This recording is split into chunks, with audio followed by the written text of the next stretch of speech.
Hi, I'm Laura Mignott, co-founder of DigitalFlashNYC. Hi, I'm Sara Walker-Santana, co-founder of DigitalFlashNYC. Welcome to DigitalFlashNYC's exclusive networking event, a chat with Cindy Gallop. First things first, we've got to thank our amazing sponsors, LBi for providing this wonderful space and the great cupcakes, Grind Spaces for providing our new office space, LBi Offices, they're our lawyers, Leah Sophia Jewelry, providing the great jewelry up downstairs in those lovely little gift bags. And last but not least, Sweet Bordeaux Wine, providing some fabulous wine that y'all have been sampling. Tonight we have the pleasure of having Cindy Gallop with us as our featured panelist. So tonight she's going to be talking about the future of advertising and her fabulous emerging technology platforms. She is the former chairman of BBH and an emerging tech Wonder Woman. She will be speaking about the future of advertising and her emerging tech platforms. If we ran the world and make love, not porn, it's going to be really exciting. We can't wait. So welcome to the show, everybody. Thank you all for being here. So hi, everybody. I'm Cindy. And very briefly, my background is 26 years working in brand building, marketing, and advertising. 16 of those spent working at the same agency, global creative agency Bartle Bogle Hegarty, BBH. I began working for them in London, helped to start and run their Asia Pacific office in Singapore. And the reason I'm here is that I moved here to New York in 1998 to start up BBH's US office for them, which began as me in a room with a phone, starting up an ad agency in the world's toughest advertising marketplace, which was a lively old ride, but a very fun one. These days, I am a consultant and an entrepreneur. I have two startup ventures, which I will probably get to tell you about more about in the course of the evening, so I'll save that pleasure. But because they're relatively new startups, they have yet to make money. So I work as a consultant to pay the mortgage, and I work as a consultant in the fields of brand and business innovation, marketing, advertising, but very selectively. Only for clients and brands who want to change the game in their particular sector. So you come to me for radical, innovative, groundbreaking, transformative. I don't do status quo. And the way I like to sum up my consultancy approach is, I like to blow shit up. I am the Michael Bay of business. That's all you need to know. Welcome, Cindy. That actually is why we brought you here, because we like to blow shit up too. And that's why we love you, and that's why we're excited to have this chat tonight.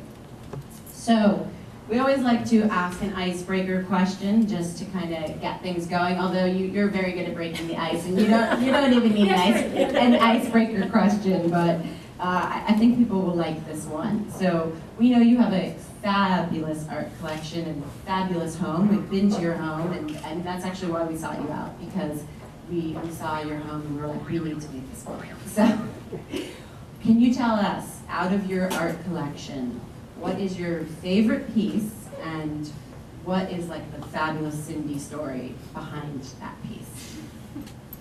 Okay, I should probably, if you don't mind, I'm going to preface that by telling these guys about my apartment. Just to contextualize what the guys have just been saying. So I am wonderfully conveniently for tonight, I live only a few blocks from here. I live in the old YMCA building on West 23rd, across from the Chelsea Hotel.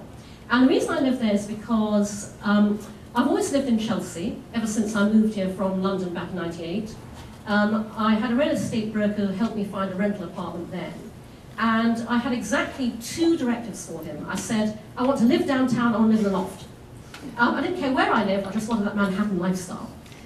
So I actually ended up in a very nice loft on 24th between 6th and 7th, and I've lived in Chelsea ever since.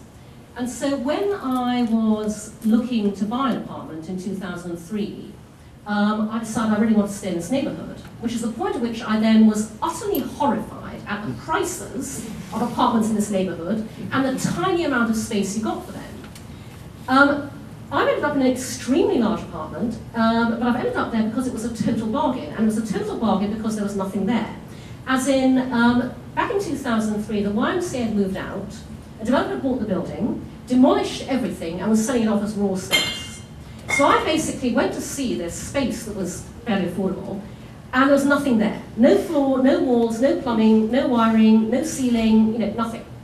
So I was literally clambering over piles of rubble going, I can't do this, I can't do this. Then I went home and I slept on it and I thought, how the hell else will I ever afford 3,800 square feet in the heart of Chelsea?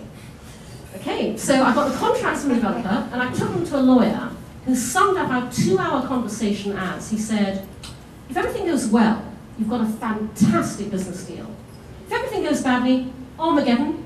And he was absolutely right. My apartment represents 2.5 years of stress, trauma, aggravation, and spiraling debt. If I'd had the faintest idea what I was getting myself into building an apartment from scratch, I would never have done it. And so it's good I didn't know, because actually all of that aggro was a trade-off for getting to live somewhere I'd never thought to live otherwise. So a couple of things you might like to know about my apartment. The first is that I bought the front half of the 6th floor of the YMCA, which is where the Y used to have their indoor swimming pool in the back half. My apartment is the men's locker and shower rooms at the YMCA. I literally live where village people wrote the song about. Great feng shui, that's what I think. I'll need to Google this. And I was very lucky because when I bought into the building, also buying into it, were a lovely couple called Stefan and Gina, who had a small creative agency called The Apartment, that some of you may have heard of, which does, interior design and art. And so they were doing their own space in the building. And I realized very quickly that building this apartment was a second full-time job on top of my already full-time job running DBH. And so I asked them to basically design and project manage and execute my apartment, which had great economies of scale because we used the same contractor. They all ordered 2 kitchens instead of 1, so we got a deal and so on and so forth. But the great thing about building an apartment from the ground up is it can make it work exactly the way you want it to. So there were 2 key overall directives I gave the designers. The first was, I thought, now's my chance, because a couple of years earlier, I'd been in one of my favorite cities in the world, which is Shanghai, in one of my favorite bars in the world, which is a place called the Glamour Bar, at a restaurant called M on the Bund in Shanghai, drinking my favorite cocktail in the world, a martini. And the Glamour Bar is beautifully lit and beautifully designed. And I remember sitting there, 3 sheets to the wind, on my second martini, looking around in a drunken haze, thinking, I wish I lived somewhere like this. So I thought, now's my chance. So I said to Stefan and his team, here's the brief of this apartment. When night falls, I want to feel like I'm in a bar in Shanghai. And they went, we can do that. So they went online, they searched bars and lounges in Shanghai, and they came back to me and they said, okay, here's the vision. Floor, ceiling, walls, all black. I went, and they went, no, it's large enough to take it. We'll paint it gloss black, and we'll light it so the light reflects off it so it's not oppressive, and it'll make all your art belongings really pop. And it does. People visit me who have no idea I live in an all-black apartment until I tell them, because everything looks so colourful. And the other overall directive was that I'm single, and I decided that I wanted the black apartment to be the ultimate bachelorette pad. So I said to the team, okay, here's your other overall directive. I want any guy who walks in through the front door to be a sure thing within 2 minutes. And trust me, they are. So that's the background to my apartment, and my apartment is filled with the result of a lifetime spent traveling and haunting flea markets and junk shops and antique shops. My mother's Chinese. I totally inherited the haggling gene. I'm a ferocious negotiator, as many of our clients at BBH could tell you over the compensation negotiation table. And so actually, everything in my apartment cost a great deal less than it looks like it did. And so this is a very long-winded way of coming around to my favorite piece. But people ask me that question a lot, and it's really hard to answer because I have so many things, and it's literally my entire life around me. Every object is a story. Every object represents a time in my life, someone who gave it to me, someone I was with at the time. But one of my favorite things is, I have on my coffee table, I adore taxidermy. I'm very big on stuffed animals. Can't tell you why, I'm just am. And I have on my coffee table an amazing piece of taxidermy, which is a mongoose and a cobra fighting. And they've been stuffed in this really wonderfully sculptural way where the cobra is curled around the mongoose. And it is Rikki Tikki Tavi, if you know the Rudyard Kipling story. And that cost me, I bought that in the street market in Penang, Malaysia, where my parents live, and it cost me $20. And it's one of my favorite things. I just love it to death. There's something about it that I absolutely adore. So I think if I had to drill in on one favorite piece, that would be it. Well, thank you for sharing. Now you all know a lot about Cindy. Be sure to Google the black apartment and you'll see Cindy's fabulous apartment. Wow. So now to the fun stuff, the questions. So we know that you speak a lot about the future of advertising, but we want to take a step back and talk about now, where brand managers think that, how do we get to this point where now brand managers are telling the agencies that you guys should be paying us because we're actually helping you out? I know you speak a lot about the future of advertising, so it's kind of like, how have we gotten to this point? Okay, this is a very big topic. I have a presentation that I'm giving at conferences all around the world and throughout the US called The Future of Advertising. And I basically talk in this presentation about 7 things that I think the future industry has to be about if we want to have a future. And I'm very categorical about it because I've been talking about the future of advertising and marketing for several years and giving this presentation, and I'm getting increasingly fed up with the response that goes, "Oh my God, Cindy, those ideas are fantastic," and then no one does anything about them. So these days I go, here are 7 things, and these are directives. This is not advice. These are not guidelines. Do this or you will die. And I absolutely mean that. So it's very hard to encapsulate what is actually an hour-long presentation into answering this question. I guess... we know you can do it.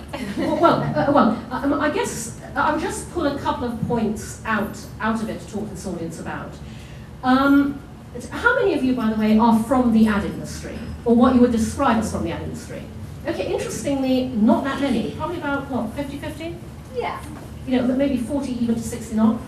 Well, alongside everything else I do, I spend quite a bit of time still working with the ad industry because I would dearly love to help my industry reinvent itself in the future, which it is appallingly bad at doing.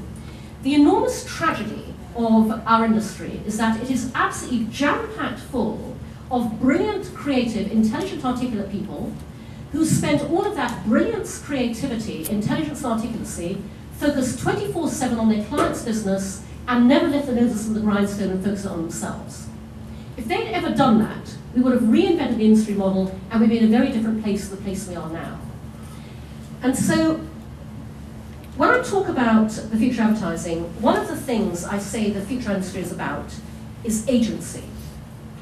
And I would stress that I don't say the future is about agencies. The future is about agency. And what I mean by that is that our future is dependent on us completely reinventing the way in which we do what we have always had to do and will always have to do for our clients. And in order to do that, our industry has to blow itself up and start again. And I know that sounds very anarchic, and I know it can sound very glib coming from me because it's very easy for me to sit up here and say, that's what we have to do. But actually, that really is what we have to do. And unfortunately, the thing that would most transform our industry, and that would most lead the way in doing that, would be if one of the behemoths of Madison Avenue actually blew itself up and started again. Because that is what would actually get everybody else to take notice and follow in their path. They're never going to do that, because when you answer to Wall Street every second of every minute of every hour of every day of every week of every month of every year, you aren't ever going to do that. Reinventing yourself for the future absolutely requires you to take a short-term financial hit in order to get to exponential future growth and profitability. In any sector, very few people, particularly the market leaders, ever have the guts to do that. So the behemoths of Madison Avenue are reinventing themselves by sticking bits on. They're going, oh, we need this, let's merge with it, acquire it, buy it, stick it on, as opposed to blowing themselves up at the core and starting again. And the interesting thing about when you face that issue and go, by the way, it's okay to answer this question at some length, because I'm burbling on it. We have a few questions, right, okay. but feel free to keep going. Okay, jolly good. And guys, feel free to ask Cindy questions as well. Because I do want to tell you how you can blow yourself up at the core and start again. It's a lot easier than you think. And interesting, it's also a great deal more cost effective, and it makes for a much happier working life. So, in a time where everybody is being squeezed, we're in a recession, things are really tough, actually taking a positive spin on the things you are having to do with a negative bent is the only way to go. So, when I say blow it up and start again, I get a lot of people coming to me for help and advice on life stage, personal, midlife crises, career crises, startup ventures, business advice, whatever. And I always ask them, people who are going, I don't know where to go from here, I don't know what to do about this, I always ask them to do the same two things. Very simple. The first is, identify what it is that you absolutely love doing. What are you absolutely passionate about? What do you love doing? Which, by the way, when it's something you love doing, you're usually pretty good at it. And if you're in a job currently, look at everything you do as your job and be ruthless. Identify the bits you hate and dump them. Focus on the bits you absolutely love. And by the way, when you do this, sometimes the things you really love doing are not necessarily numbers 1, 2, and 3 on your job spec. The things you love doing may not even be things that are very obvious through your job title, but they're things you really enjoy and are very good at. And then the second thing is, identify the conditions under which you love doing it. So you might go, I really love doing this, I'm passionate about doing this. I particularly love doing it when I only do it between these hours. I only do it working with these kinds of people. Maybe I really love doing it when I only work with these kinds of clients. I particularly love doing this when I only do it from this location, or these 2 locations, or these 3 locations. And then design a job, an opportunity, a venture around those 2 things. Because when you do that, you are turning what you love into work, and you are doing what you love in the circumstances under which you absolutely love doing it and doesn't feel like work anymore. I am all about the complete opposite of Tim Ferriss's very well-known bestseller, The 4-Hour Work Week, which presumes that life is made up of the horrible bit, which is work, and the fun bit, which is life and everything else. And so our aim has to be to get the horrible bit down to the least possible amount of time we have to do it, so we have lots of time to do the fun bit. I'm all about the no-hour work week. When you actually live what you work and work what you live, then you're working all the time but it never feels like work, because you absolutely bloody love it. And everything I've just said totally applies to business. Because one of the issues of our industry also is that people go, oh my God, so-and-so's doing that as well, we have to do that. We have to add on all these things because everyone else is doing them. So we have to, why on earth would you want to be doing exactly the same thing as everybody else in your sector?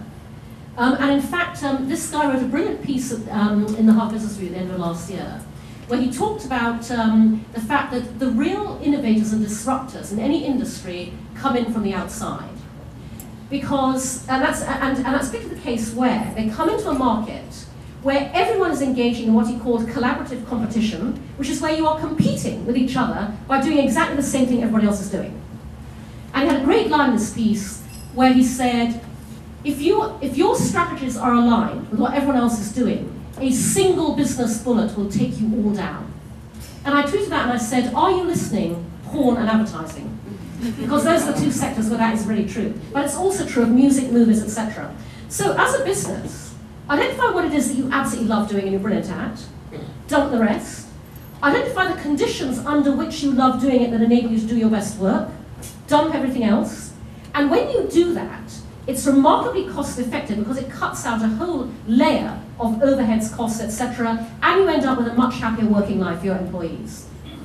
So I have a startup venture called If We Ran the World. And when I launched it, sorry, I'm burbling on again. I just want to explain what I've done myself, and then I'll shut up. But we were going to ask you, but keep going. You're the groove. Right.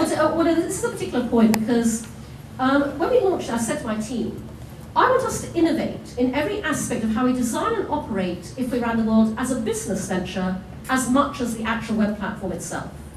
Because I want us to design our own business around the working lives that we would like to live. So, for example, I said to Jason, who's my tech lead, I want us to design our web platform so we can operate on a very lean core infrastructure. So that if, as fingers crossed, it grows and scales, we don't have to grow and scale with it. Because I no longer want to run that kind of a company.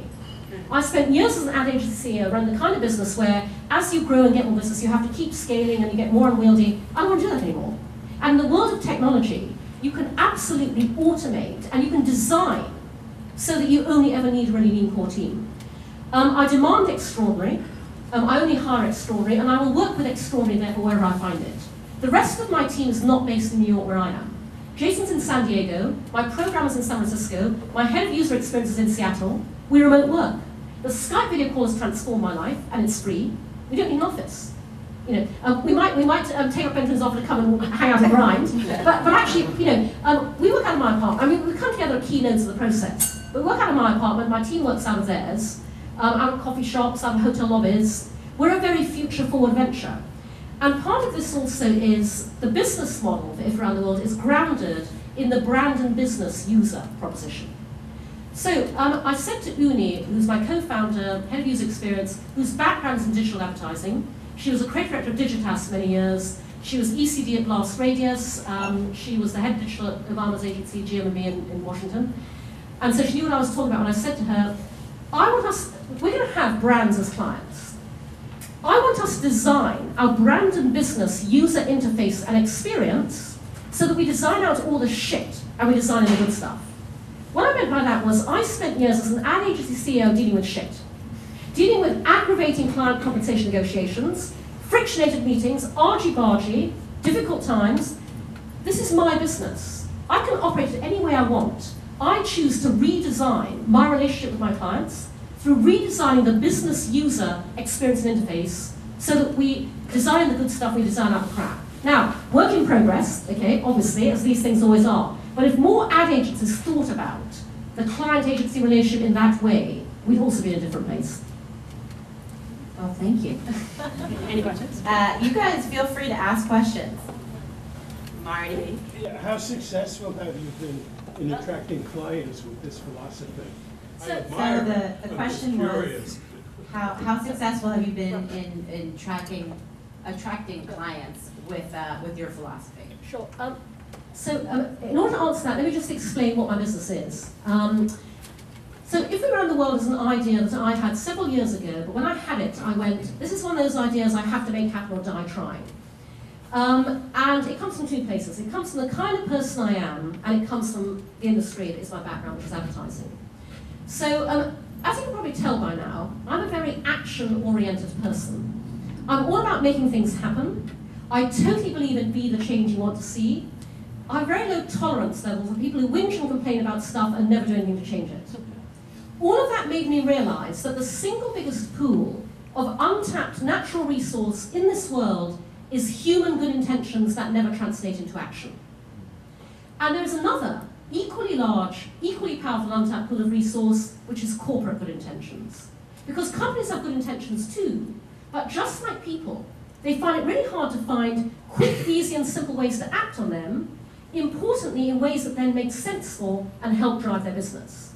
So I decided I want to bring those two things together, human good intentions and corporate good intentions, and to find a way to activate them collectively into shared action against shared objectives that would produce shared and mutually earnable results. So if we ran the world as a very simple web meets world platform that turns good intentions into action, one micro action at a time. The micro action is our atomic unit, in the same way the tweet is the atomic unit of Twitter. In fact, a micro action is like the action equivalent of 140 characters or less. It's an incredibly small, simple, easy to do action, so easy to do why when you do it. And I have a very big ambition with it around the world. If Facebook is the social graph and Twitter is the interest graph, I designed If We Ran the World to be the action graph. But I'm trying to do something much more difficult than Facebook and Twitter, which is get people to do shit in the real world. So, If We Ran the World is what I call emotional software. It's a synthesis of technology and psychology, because it's only when you combine those two things you achieve the single hardest task in the world, which is to change human behavior. And in fact, I say to people that I have the best possible background for a venture designed to turn good intentions into action, because I've spent 26 years working in the business of getting people to do things they originally had no intention of doing, which is advertising. So, what If Ran the World delivers is, and I'll give you an example of what I mean by emotional software. All online social networks currently are underpinned by one fundamental human truth: sex and dating. As in, oh, we're all very seriously, legitimately gathered here to talk about, whoa, your hotnet state. Okay, that's what's really going on most of the time. I would like to leverage that dynamic overtly. I would like to make taking action the new social and sexual attractiveness value. I would like to make, do you act, become the new measure of how attractive somebody is, as opposed to how many friends you have here, how many videos you would post there. Not too much of a stretch, because we already admire people who get shit done, who make stuff happen. But the way this plays out, what I found in the world, is, again, all over the net at the moment, when you post your profile, you can post a photograph of you at your most attractive. You can post a carefully crafted mosaic of the books you like and the music you like that gives a certain impression. You can lie. Fake username, fake photograph, entirely fake profile. What I found in the world, you can't lie about anything. Because apart from some basic information about yourself you enter up front, your profile is entirely dynamically generated by your actions. And the more you act, the more your profile builds up to become multifaceted, aspirational, attractive. So when you look at it, it is you at a glance, self-identifying and self-expressing in a very particular way, which is quite literally, you are what you do. You are the sum of your actions. And this adds up to an overall benefit that I call action branding. Personal action branding for individuals, corporate action branding for brands and businesses. Because brand profiles work in the same way. Not PR, not spin, not greenwashing, generated by action. And so I call action branding the advertising of the future. Because coming from the ad industry, I believe the advertising of the future is not about saying, it's about doing. It's not about telling, it's about being. Brands will be judged by their actions just as people are, and so action branding is communication through demonstration. It's walking the talk. Now, this is a very future-forward concept. Most brands and businesses have only gotten as far as a level that I call co-creation, inviting consumers to create content and share it. I'm all about the level beyond that, which is co-action. Brands and consumers micro-acting together to achieve results in the real world that benefit the consumer, benefit society, and benefit the brand and business. So, very long-winded answer to your question. My community is entirely self-selecting. I'm looking for a very small number of brand founder members around the world because I only want to talk to brands who get it, share my vision, know this is where the future is headed, and are therefore open to being part of what I call very honestly a landmark social experiment. They're signing on for co-experimentation. And I have to say that I'm a great believer in life in being your own filter. Great brands have an attitude. Great brands have a point of view, and they go, this is who I am, this is what I'm about, this is what I stand for, and either you're with me or you're not. And if you're not, that's fine, because there are always people who will be. So I attract the brands I want to attract. Yes, over there. Are there any brands currently that you think have an admirable action graph, even though they haven't worked with you? But I'm surely there must be some, best practice action brands. Sure. So I'm being asked if there are brands out there that I feel are doing this already, even if they're not working with us. To be perfectly honest, the answer is no, because I believe the future of business and brands is about doing good and making money simultaneously. Most brands and businesses operate that in a very old world order way. Their interpretation is, we make money here, and then we do good by writing checks to causes to clear our conscience over here. And I'm all about the new world order way, which is making money because you do good. Finding a way to integrate social responsibility into the way you do business on a day-to-day basis that then makes it a key driver of future growth and profitability. And, you know, the reason why, if we're around the world, it's a very slow-growing venture, and why it's future-forward, is because no one's doing it like this, because those two things are currently siloed in every company. Brand marketing, social responsibility, never the twain shall meet. And so, actually, you know, another reason my brand community is self-selecting, and this is a very fundamental point that I talk about when I talk about the future advertising. You cannot do new world order marketing from an old world order place. Virtually all client companies and ad agencies' structures and processes and systems are old world order. They originated at a time when the process was linear. You shot the TV commercial, then you shot the print ad, then you created the website and everything else came afterwards. As we all know, that's not how it operates today. But it's enormously difficult. One of the struggles companies have is identifying in an old world order system and process who's responsible for what when it's new world order, what budget it goes against, you know, whose team works on it. That at a very practical level is the issue I run up against with this concept. It's why actually client structures as much as agency structures have to grow themselves up and start again. Does that make sense? See a question? Yeah. If, as you say, if the action graph is the way to drive brands, do you think companies like Coca-Cola or McDonald's would have gone to where they are today?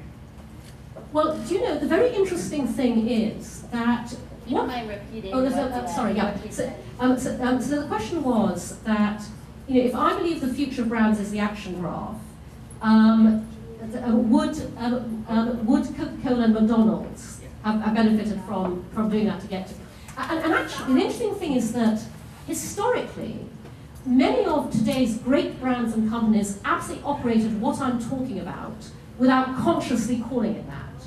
So if you look at the history of brands like Unilever, which grew out of Port Sunlight, or Guinness, which grew out of Arthur Guinness's desire to actually, while he was creating a company and manufacturing a product, create better lives for the community around his plant that actually lived and worked around and for and on that product. Some of the great brands and companies of today absolutely came from a time and a belief that you are what you do. You identify what your company and your brand stands for, and you act on it. You know, within around the world, we turn values into action. Individual values into action, corporate values into action. Great brands and companies are doing that, have been doing that, but actually they've lost sight of themselves. So the access point with around the world is, if you go to the homepage of aroundtheworld.com, you'll see it's deliberately Google-esque in its simplicity. It just says, if I ran the world, I would, and a box, nothing else. So this is a web platform you can only access by answering the question. If you ran the world, what would you do? And an access point was not a bit of whimsy or a bit of creativity, a bit of fun. It was very specifically designed because this is a platform for anyone who's ever gone, I want to do something about this, but I don't know what or how. Now, if you go to any one of a raft of sites that are all tackling this area, like dosomething.org, takepart.com, changetheworld.com, what can happen is that you can be assailed immediately by causes. So you're hit with AIDS, poverty, World Health, the environment. You go, oh my God, there are all these things. You're paralyzed into inactivity through too much choice. When, on the other hand, you're asked to answer the question, if you ran the world, what would you do? It forces you to stop and think about what you believe in, what you value, what you actually care about to want to do something about, and it literally draws the answer out of you. And it begins the process of emotionally owning that answer as the first step of the platform designed to make it impossible for you not to act on it. And when my tech team designed that homepage, my programmer brought it to me and he said, okay, Cindy, we've got exactly what you wanted. You know, complete blank homepage, it just says, if I ran the world, I would in a box. And because we think people will be quite fazed by that when they arrive there, we've put a button in the box so people know that when you fill in the box, there's somewhere to go. I said, no, take the button out. I don't want it there. I want you to arrive at this homepage and be faced with, if I ran the world, I would, and a box and nothing else, because I wanted to force a few moments of what very rarely happens in our lives today, which is self-reflection. And so we begin our Dharma with brands in exactly the same way. We ask them to answer the question, if you ran the world, what would you do? Because asking a brand has a very specific resonance. It's effectively asking, given your sphere of day-to-day operations, what does that then make your responsibility? If this is how you make money, how does this demand you then address the impact you consequently have on, it might be the environment, the community, society, the world, and just like individuals, some brands know the answer immediately, some have actually been founded around it, but the majority haven't the faintest idea. They know they should do something, but they don't know what. Not enough people think about the huge difference between, I'm going to do something, so I'm going to find a cause and attach myself to it, versus whether you are a person or a brand, I want to do something. So I'm going to look within myself. I'm going to look at who I am, what I believe in, what I value, and I'm going to find within that what it is that I should be doing, and that's what I'm going to do. Does that make sense? Yes.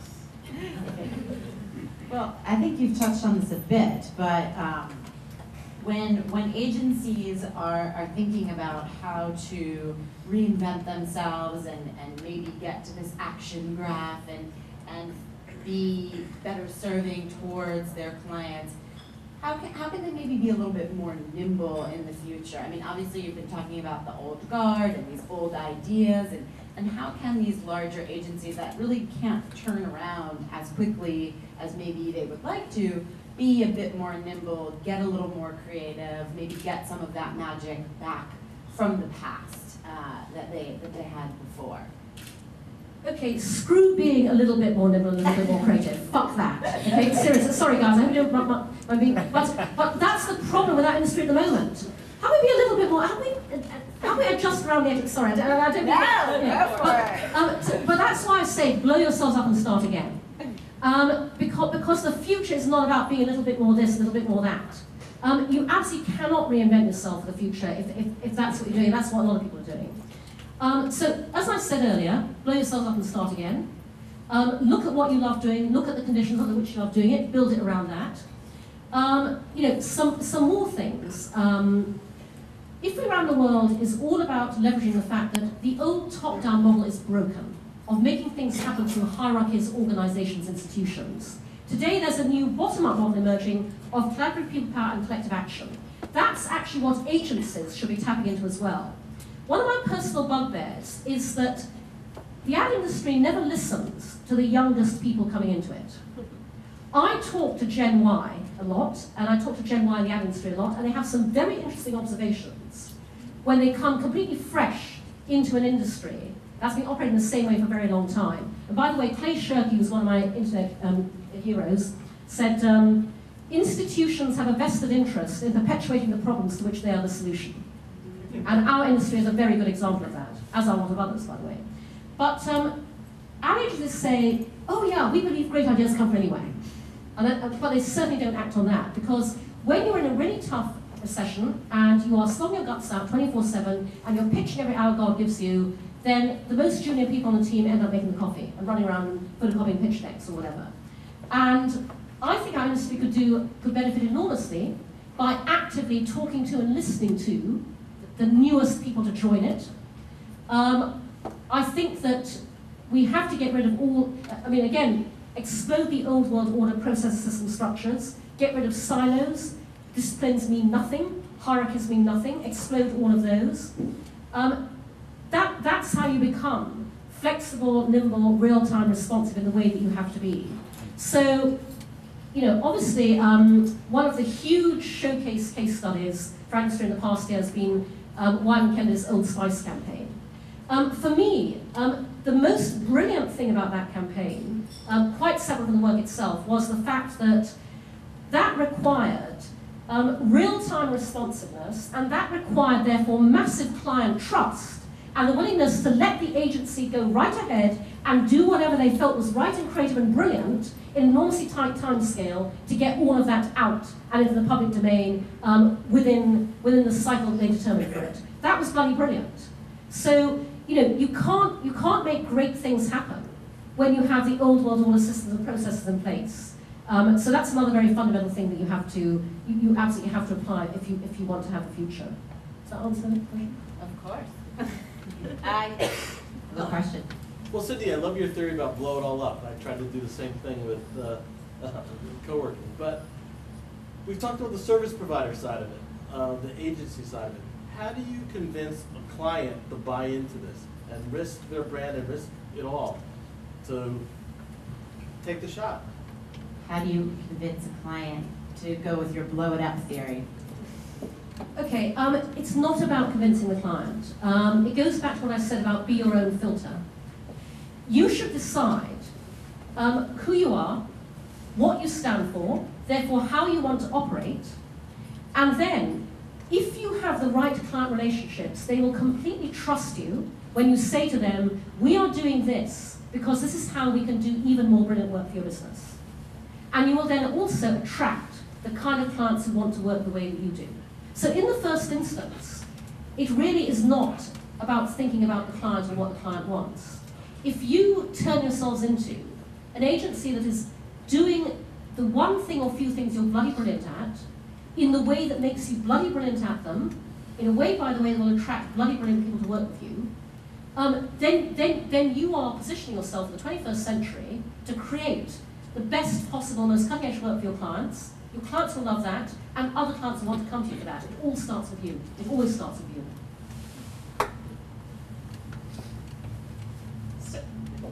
So Cindy, Oh, how are you?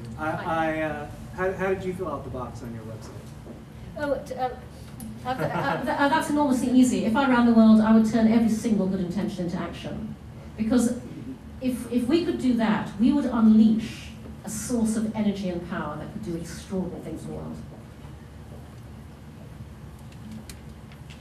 Cindy, you had mentioned that you have people have taken small steps.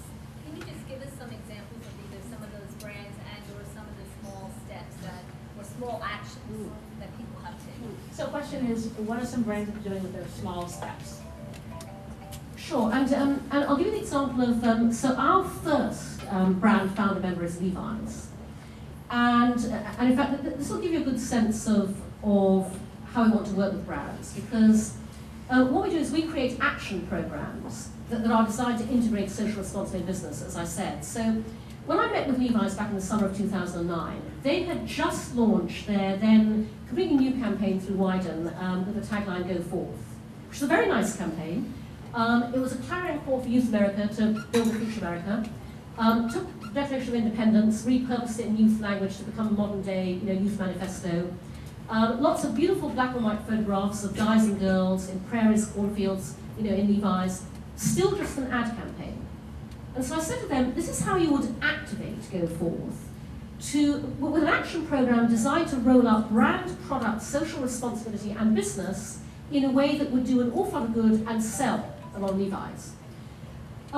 Levi's core target audience is my core target audience, which is Gen Y. I mean, everyone wants a mass market play, but I want to start with the people who really want to change the world and then bring everybody else with them. So I've observed within Gen Y, post the global financial meltdown, a real backlash against Wall Street, financial trickery, everything got us into the mess we're in, and a corresponding interest in the concept of an honest day's labor for an honest day's pay, blue-collar work, manual labor, getting your hands dirty, back to the land, lots of conversations about organic farming, urban gardening, also a generation that cares where the food they eat comes from.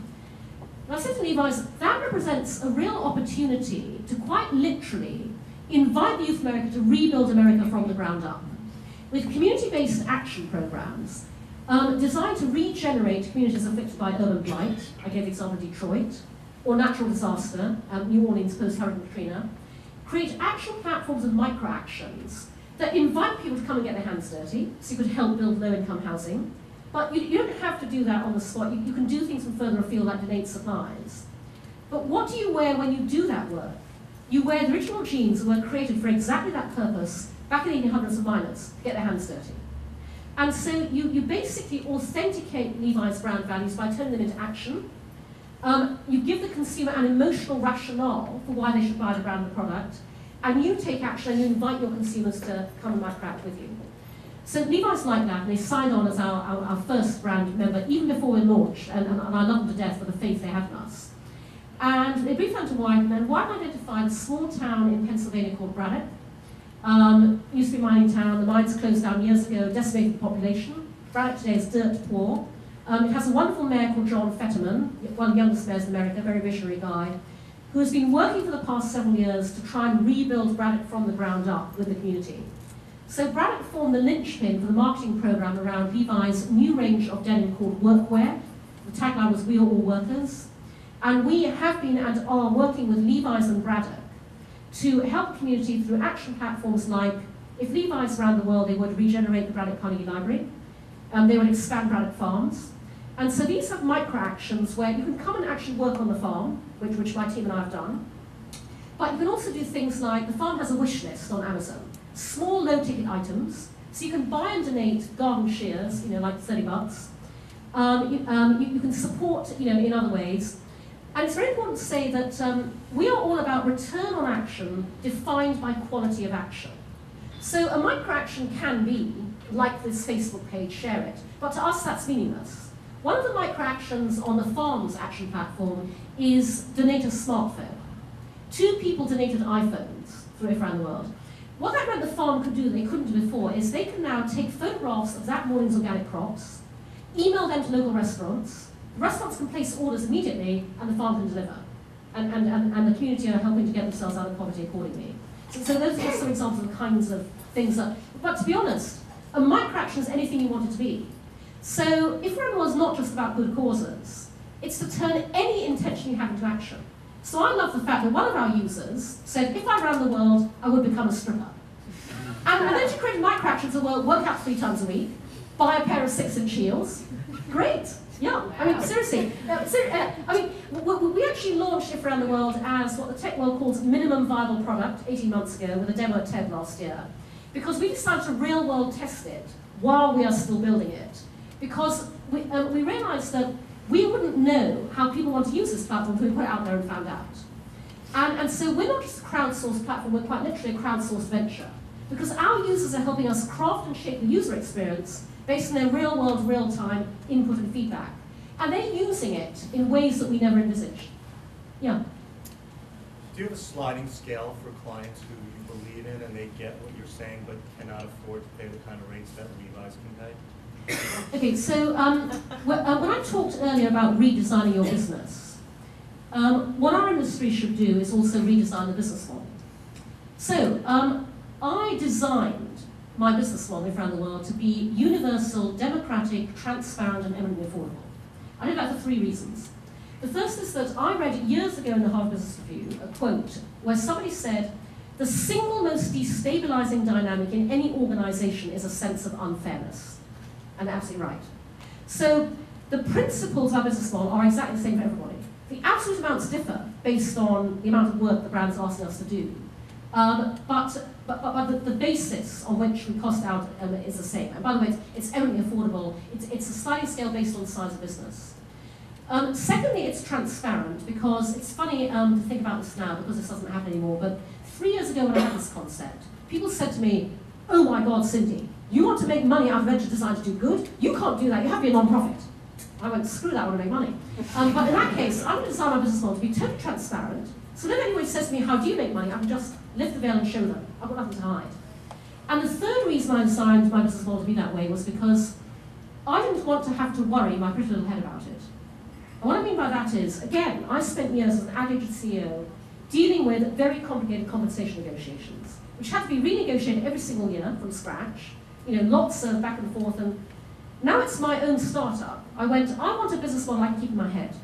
I want able to know at any moment in time exactly how much I've made them making without even opening an Excel spreadsheet. And I designed my business model around those principles.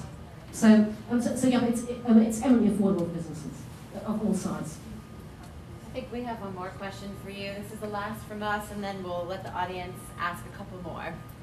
So Cindy, you are known for speaking about women's issues, especially in terms of changing the ratio. You've said that there's no glass ceiling, just a thick layer of men. What would that?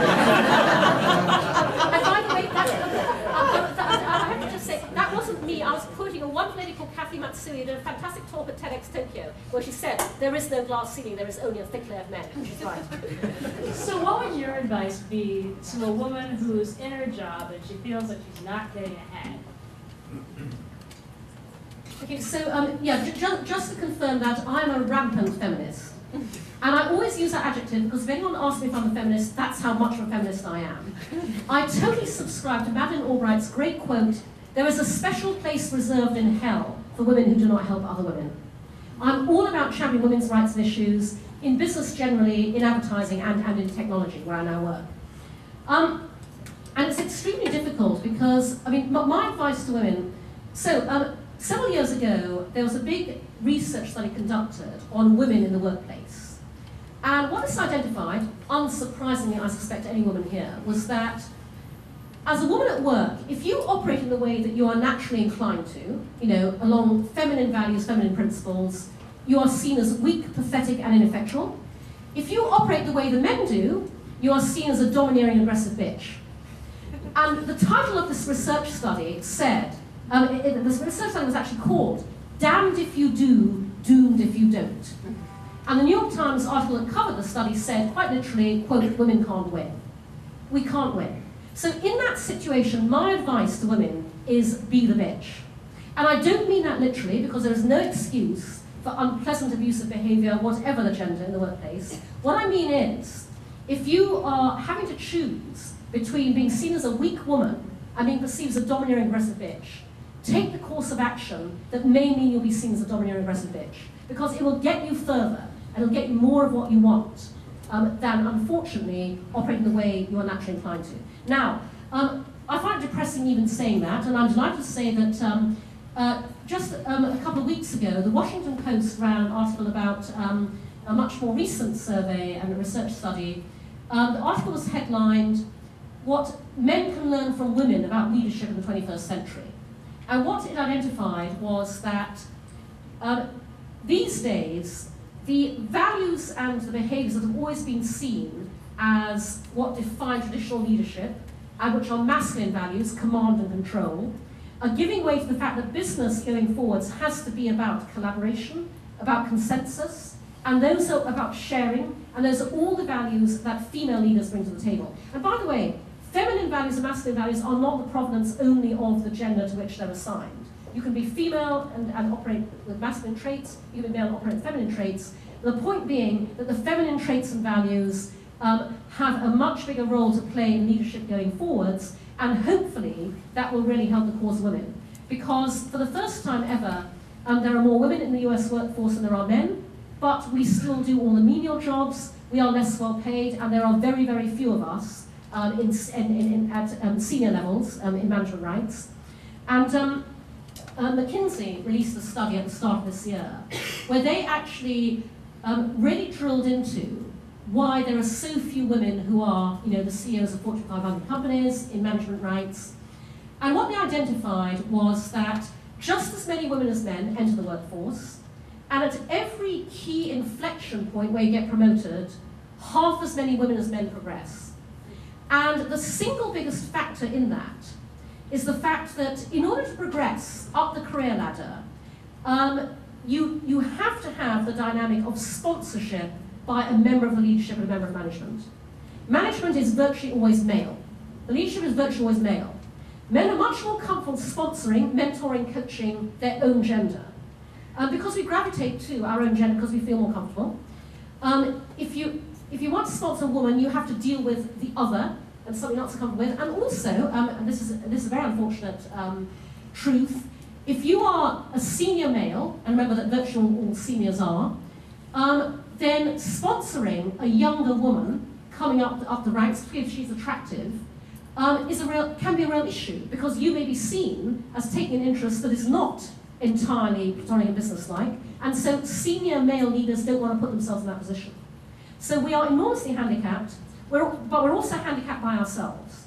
So women don't understand the importance of sponsorship up the ranks as much as men do, so they don't actively seek it out and try and make it happen from their side.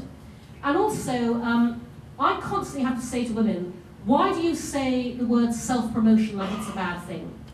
Men are very good at promoting themselves, and women tend not to be. And we have to get over that, big time. Awesome. Well, Laura and I are all about self-promotion. Go Go to our website, see the first picture on there. Get that giveaway. So, we have a couple questions. Derek? Okay, well, let's go back to the comment you said, that quote you took from that conference. If men are the ceiling and women are trying to break through it, where's the young entrepreneur in all this? Or where's the young advertising guy? Because as generations go on, there's more and more younger and younger young advertisers who don't even know it, who are making just as much money doing the same jobs that we are doing. For me. I'm sorry, can you sum up that question? What exactly are you asking? Where do you think the young advertiser falls into the advertising world as of today? You mean the young person working in the How ad can the industry? young person move up? Yeah. Yes. How's the young person move up? Well, I mean, this is going to sound terrible, but so I talk to a lot of young people who say to me, so I really want to get a job in advertising. I go, why? And there is usually a deathly silence, and then, this is a verbatim answer, that's a really good question, I don't know. So, and then my next response is usually don't. And unfortunately, I do say that quite genuinely. So if you're not in advertising, don't go into it, if you're a young person. And if you're already in it, okay, let's try and help you. I guess I would say, be entrepreneurial about how you want to progress up the ranks. To make your voice heard, impose your opinions in the right kind of way. Don't just assume that everybody above you knows what they're doing, because they don't. There's a huge opportunity in that. And I say that also because your generation operates very differently to, I mean, my generation went and get a job. That's what I did. Gen Y today goes, I have all these ideas, I want to make it happen. And if I can find a company where I can do that, great, but if I can't, I'm going to make them happen on my own. So make things happen for yourself, challenge the status quo, and do it by the way, really observing what's going on around you, and then using that to put new ideas forward, and be entrepreneurial within the organization about how you take yourself and your ideas and what you really want to do forward. Great. Trey? So your platform seems great for, like, say, if you're a company kind of bragging about what you're doing good. What if no bragging. Well, no bragging. You are what you do. You are what you do. Yeah, you don't get to say anything. You only do it. Now, what if you're a person who wants to more take note of a company that is doing wrong and help maybe bring them down? A person my at least favorite or my most hated company is Monsanto. How can I use your platform to take them down? Right. So, if we around the world is, if we around the world is the culmination of all my own personal philosophies, beliefs, values, experience, expertise. One of my personal philosophies is always assume positive intent. You may be disappointed once in a while, but life's a whole lot more fun when you go through it, always assuming positive intent. So I founded If Around the World on the same foundation that Pierre Mignott says he founded eBay, which is the belief that human beings are fundamentally good. A lot of ventures out there found on the belief that human beings are fundamentally bad. Mine's not one of them. So people say to me, so Cindy, what if a brand wants to work with you and they're doing something really horrible over there, and they're trying to do something good with you. And I go, well, we believe in giving human beings a path to redemption. Do we not believe in giving companies the same chance? I designed If Around the World working exactly the same way for individuals and for brands and businesses, because I observed that there's all too often received wisdom on the individual side that goes, all business is bad. And so the only way you get business to do what it should be doing is to publicly lobby, shame, embarrass, and humiliate into doing the right thing. And so you instantly have relationships set up that is combative and adversarial. I very deliberately wanted to create a forum to bring together individual passion, commitment, and motivation with business resource, funding, and clout, where we both could come together, act together, and be judged together by one thing only, which is what are you doing? Because action's a great leveler and a great unifier. So what I said earlier, we deliberately set out to build a platform, make it impossible for you not to act. We stripped out everything not to do with action. We are all about total transparency. On If Around the World, there are no message boards, there are no chat rooms. You can't talk, you have to do. And so, again, that's why my user base is self-defining, because this is only for brands and companies who are prepared to be judged by their actions, because that's all there is. You don't get to spin, you don't get to PR. And so, if you wanted to engage with Monsanto, okay, then you would start an action platform where you ask Monsanto to do something, and you identify the micro actions they could take, and you invite them to do it. But it would have to be action-based. So if you think there are things that they should be doing instead of what they are doing, absolutely. Set up an action platform, identify those things, and invite them to take those actions. All right, guys, last question. You talked about how on other social networks you can lie. You can post a photo that's not you. You can post a fashionable book you've never read. For this action platform, for actions that are not transactional and easily monitored over the internet, how do you enforce this accountability? If Monsanto said, okay, fine, we did all this great stuff, how would you then enforce that through your platform when you don't really have a hand in what they're doing? Well, first of all, because we're crowdsourced, the community is self-policing, on a Wikipedia principle. Also, in a general context, because we are all about action, and about actions that happen in the real world, if you say you've done something you haven't, nothing else can happen. The rest of the group can't progress the goal because you said you took the micro action, but you didn't actually. It's not about saying stuff online. It's about doing stuff in the real world. On the brand front, when I say my community is self-selecting, that's also because we engage with brands through talking to them, designing the action program with them, and therefore identifying exactly what they will and won't do. And if I feel a brand is not the right partner for us because they don't, actually they self-select in that way as well. I have a whole bunch of brand dialogues going on at any one time. I'm very clear about what we're about and what we can help them do, and we come up with ideas for that. If they aren't so keen, then they fall away. Dialogue doesn't progress. They don't do it. So it is literally self-policing and self-selecting. And I'm not I would love if around the world to get mass take-up. But it is a platform for a very, very specific purpose for people like me who feel there is way too much talking in this world and too little doing. And that is not everybody. It's a small, compared to the Facebooks and Twitters of this world, it's a much smaller community. But certainly the response it's been getting, I believe there are enough of us who feel the same way I do, that will want to use it. Well, thank you, Cindy. I gave a big round of applause.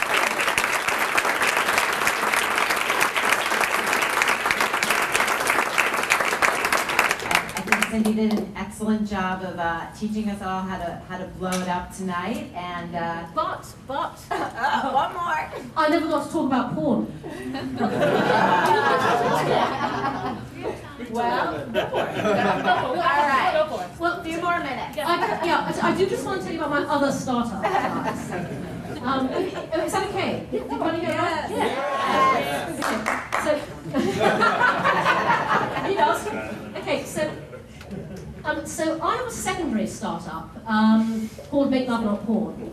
And what this has in common with around the world is that when I come across something I feel strongly about, I do something about it. So I date younger men. They tend to be men in their 20s. Any younger men here, just come up later. I'm very selective about whom I date.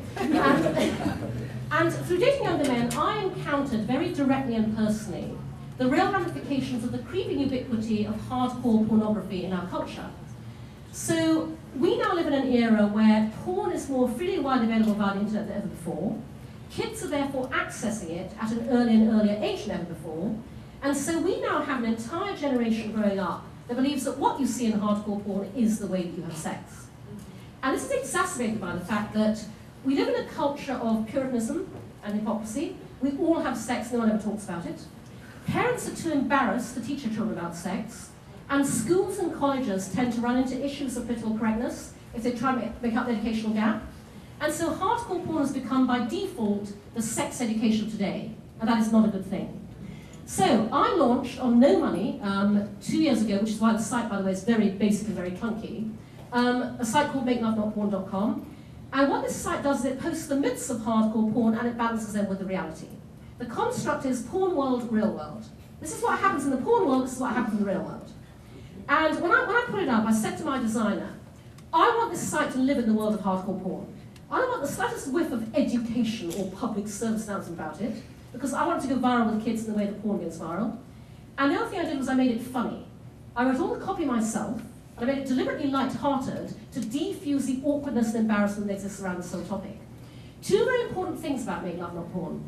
First of all, it is not in any way at all about judgment. This is not about this is good or this is bad, because sex is the area of human experience and embraces the widest possible range of activities.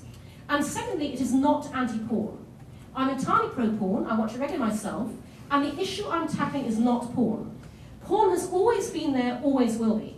The issue is the complete lack in our society of an open, healthy dialogue around sex and porn that would then allow people to bring a real-world mindset to the viewing of what is essentially artificial entertainment. I launched Make Love Not Porn at TED 2.5 years ago. I took a deliberate decision in my TED talk to be extremely graphic about what I was doing, because I knew for that audience, unless I was very straightforward, they would not get the point.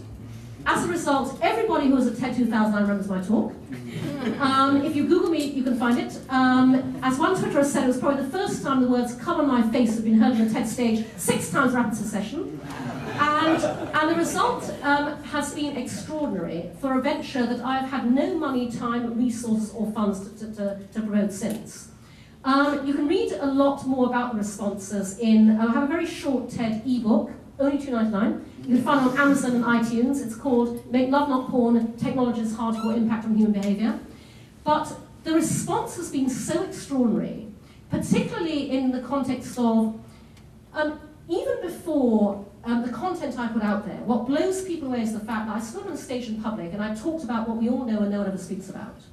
So people email me every single day, young and old, male and female, all around the world, and they feel able to tell me anything. They pour their hearts out to me on email. They tell me things about their sex lives and their porn watching habits they never told anybody else. I get emails from male porn addicts, I get emails from female porn addicts, they exist. And so I feel a huge personal responsibility to take Make Love Not Porn forwards in a way that will make it much more far-reaching, helpful and effective. So I have a plan to do that. I'm turning it into a business venture because, again, I believe all business of the future should be about doing good and making money simultaneously. I explain to people that, as a tech entrepreneur, I engage in conversations every day about, I go to conferences, I read blogs about the impact of technology on human behavior. I am tackling with Make Love Not Porn the single biggest impact technology is having on the most fundamental aspect of human behavior, which is our sexuality, which informs everything about how we feel about ourselves, other people, our relationships, our lives, our happiness. And very few other people have really understood this or facing up to it or doing anything about it. So I'm tackling a very big and complicated area, which I've chosen to do in my own very small way, in a way that I think I'm best suited to, coming off of 26 years of working in advertising, which is find a way to embed what I'm doing in popular culture in a way that makes it so entertaining, engaging, and compelling that people don't get what I'm really doing, which is educating. So I plan to take every dynamic that exists out there in social media currently and apply it to porn. I believe that the way you combat porn as sex education in a bad way is with porn as sex education in a good way. I want to socialize porn. I would like to do with Make Love Not Porn in the 21st century what Hugh Hefner with Playboy did in the 20th, which is bring it all out into the open, legitimize sex and porn, make it socially acceptable. I would like to redefine what constitutes porn, and I would like to be the future of porn. So, I've been trying to get this funded for the past year. Enormously difficult, by the way, to find funding. Ironically, I should be every VC's dream. I have an idea enabled by technology, designed to disrupt a sector worth billions of dollars in a way that is both highly socially responsible and potentially financially very lucrative, but because the sector I'm out to disrupt is porn, nobody wants to know. I'm happy to say that I have finally found an investor who totally gets it. We just literally signed on our seed funding on Sunday, and launching in hopefully January 2012 will be MakeLoveNotPorn.tv. And by the way, wherever your mind goes when I say that, that is not the concept. Because we are doing something nobody else is doing, and we are going to be the opposite of everything, and we're going to make it cool as fucking shit. And so if you go to MakeLoveNotPorn.tv now, you can sign up, and we will tell you when it's launched. And also, if anybody would like to be involved, we would love to talk to you as well. So feel free to email me and we can talk more about that. But that's the other website.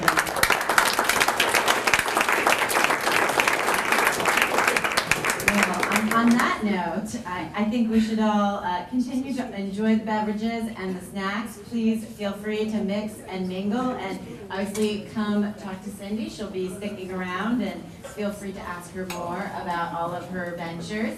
And also, we have some lovely jewelry. I'm wearing it right now.